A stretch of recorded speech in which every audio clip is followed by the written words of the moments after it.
Ya, eskalasi konflik di Timur Tengah meningkat setelah pembunuhan para pejabat Hamas dan Hizbullah.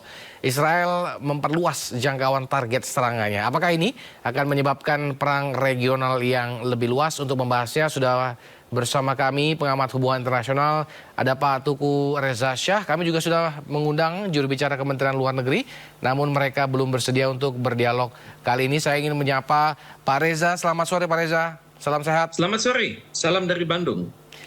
Pak, ini terkait dengan terbunuhnya pemimpin Hamas dan Hizbullah.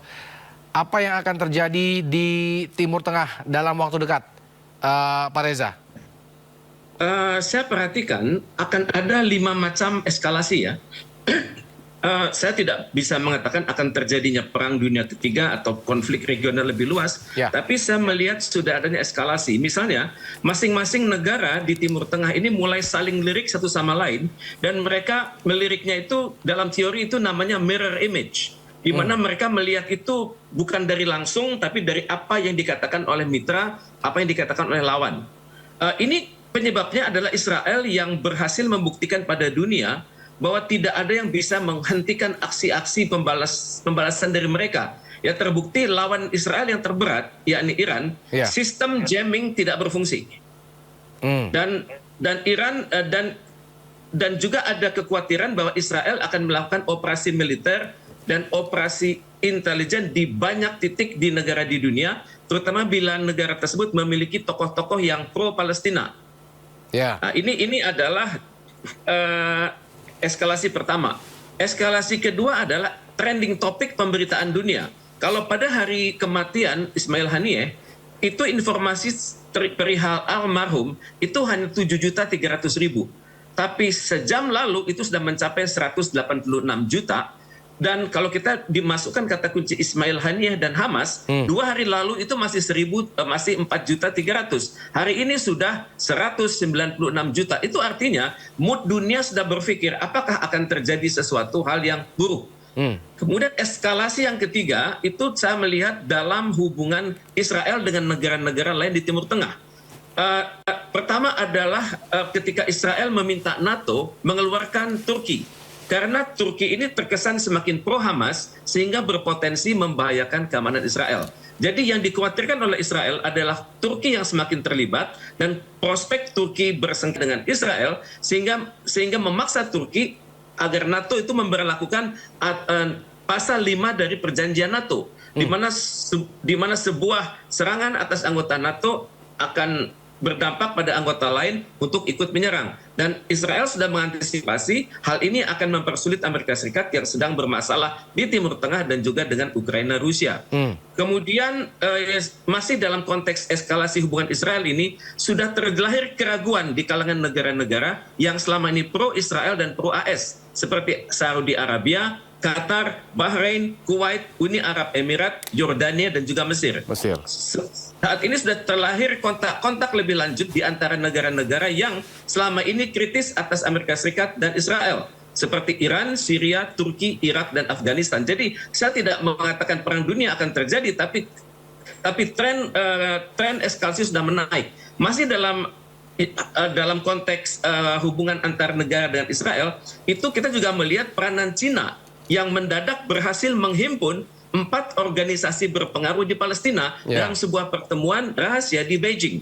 Kalau selama ini kita hanya melihat mereka itu terdiri dari Hamas dan Fatah, maka mendadak akan sudah terbuka organisasi-organisasi lain seperti Front Populer untuk Pembebasan Palestina, Front Demokratik untuk Pembebasan Palestina, Gerakan Jihad Islam Palestina, Partai Rakyat Palestina, Front Perjuangan Rakyat Palestina, Gerakan Inisiatif Nasional Palestina, Front Populer untuk Pembebasan Palestina, kemudian Uni Demokratik Palestina, Front Pembebasan Palestina, Front Pembebasan Arab, Front Arab Palestina, dan Pelopor Perang Kemerdekaan Rakyat. Dalam hal ini kita melihat bahwa terdapat kecenderungan bahwa ada aktor baru yang akan bergerak, bukan di mana masalah-masalah keamanan di Timur Tengah tidak lagi ditentukan oleh Cina, oleh Israel dan Amerika Serikat, tapi Cina dan Rusia sudah mulai masuk. Kemudian saya juga melihat eskalasi dalam belanja pertahanan, terutama sekali belanja instrumen-instrumen intelijen, terutama sekali dalam human intelligence, signal intelligence, electronic intelligence, image intelligence, kemudian masih ada lagi satellite intelligence dan communication intelligence. Eskalasi yang selanjutnya saya lihat adalah pergerakan di pangkalan-pangkalan militer Amerika Serikat, terutama sekali di Al Udeid di Qatar, dan juga di wilayah-wilayah lain seperti Bahrain, Kuwait, Saudi Arabia, dan Uni Arab Emirat. Dan yang menarik, di pangkalan-pangkalan tersebut itu banyak terdapat serdadu Amerika Serikat yang selama ini tidak terekspos ke dunia. Mereka sedang melakukan latihan dengan lebih sistematis, di mana dunia tidak melihatnya. Misalnya di Suriah, terdapat 8.000 serdadu, di Yordania 3.000 serdadu, di Saudi Arabia 3.000 serdadu, di Irak ada 6.000 serdadu, di Kuwait 13.000 serdadu, di Bahrain 7.000 serdadu, di Qatar 13.000 prajurit, Uni Emirat Arab ada 5.000 prajurit, dan di Oman sekitar 1.000. Jadi dalam hal ini sudah ada potensi eskalasi, tapi akan kemana ujungnya kita hanya bisa menduga-duga trennya ke sana. Dan juga kita sudah melihat bahwa beberapa negara seperti Turki, Mesir sudah berpikir untuk mengurangi hubungan bilateral dengan Israel, juga sudah mulai berpikir menerapkan sanksi-sanksi perdagangan dan peluang-peluang untuk embargo. Dan yang juga kita harus waspadai adalah bagaimana keamanan di laut di sekitar Israel, sekitar Mesir, sekitar Iran. Jadi potensi ke arah konflik lebih besar ada, tapi tampaknya masing-masing pihak masih menahan diri. Pak Reza, infonya Amerika sudah menyiapkan kapal perangnya, apakah betul hal tersebut? Lalu tadi yang Pak Reza katakan itu jumlah serdadu, kan berarti jumlah serdadu yang berada di negara-negara Arab Saudi atau di Timur Tengah, seperti itu ya?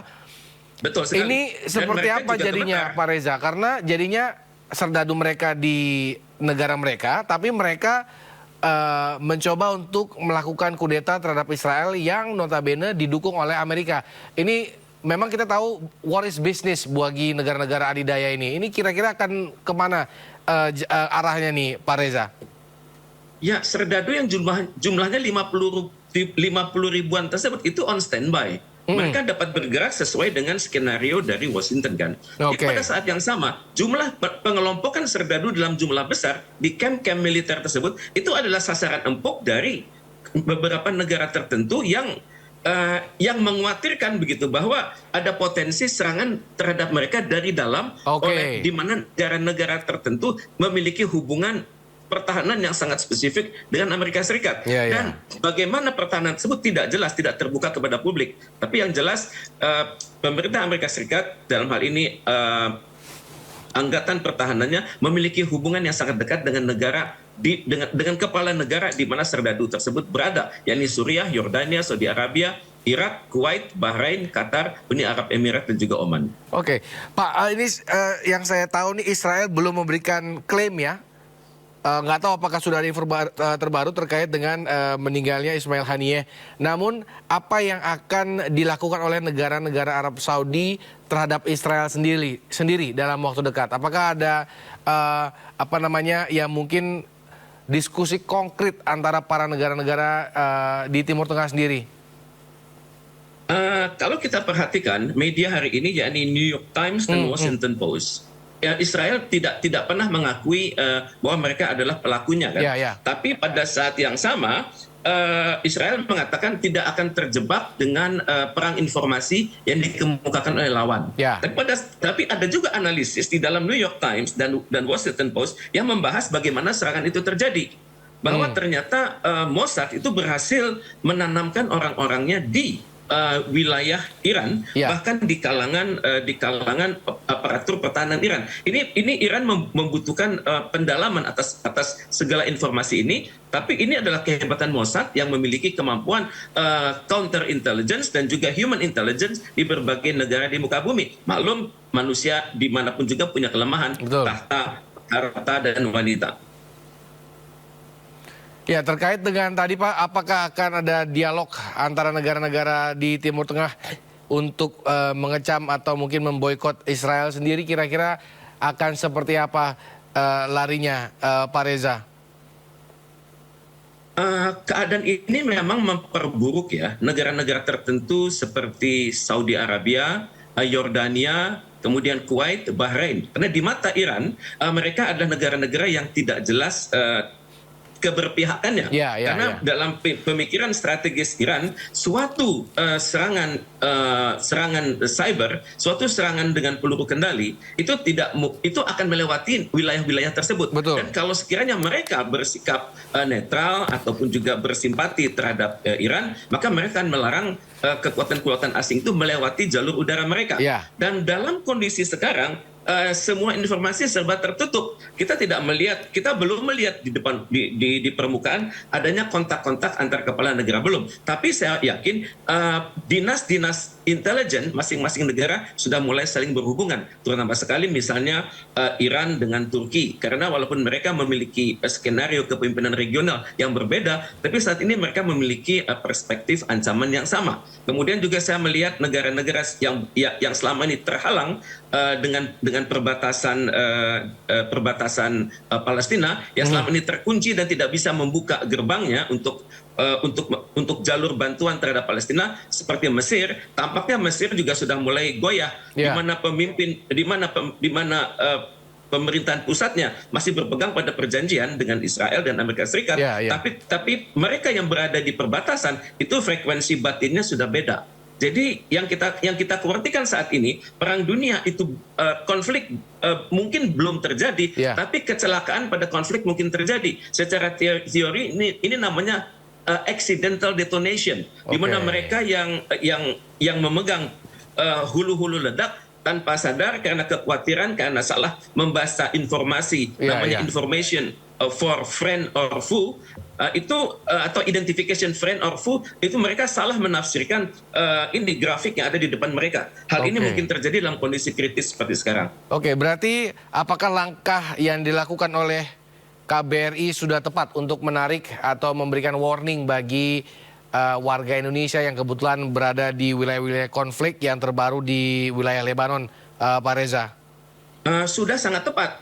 Bahkan tujuan kita mendirikan negara ini kan melindungi segenap bangsa dan tumpah darah Indonesia. Maka KBRI itu mata dan telinganya selalu fokus pada apa yang terjadi di lapangan. Mereka mendata kedatangan maupun kepulangan orang Indonesia, mereka mendata keberadaan orang Indonesia dan di mana mereka tinggal. Dan untuk itu, untuk amannya biasanya KBRI membuat travel warning, membuat pemberitahuan peringatan kepada warga negaranya, dan pada saat ini bila sekiranya Jakarta memutuskan terjadi pemulangan, ya KBRI sudah mempersiapkan jalur-jalur pemulangan darat maupun udara.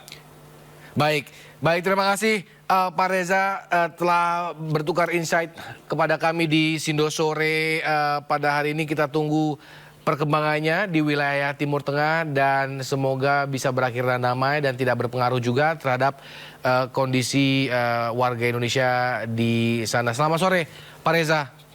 Selamat sore, terima kasih.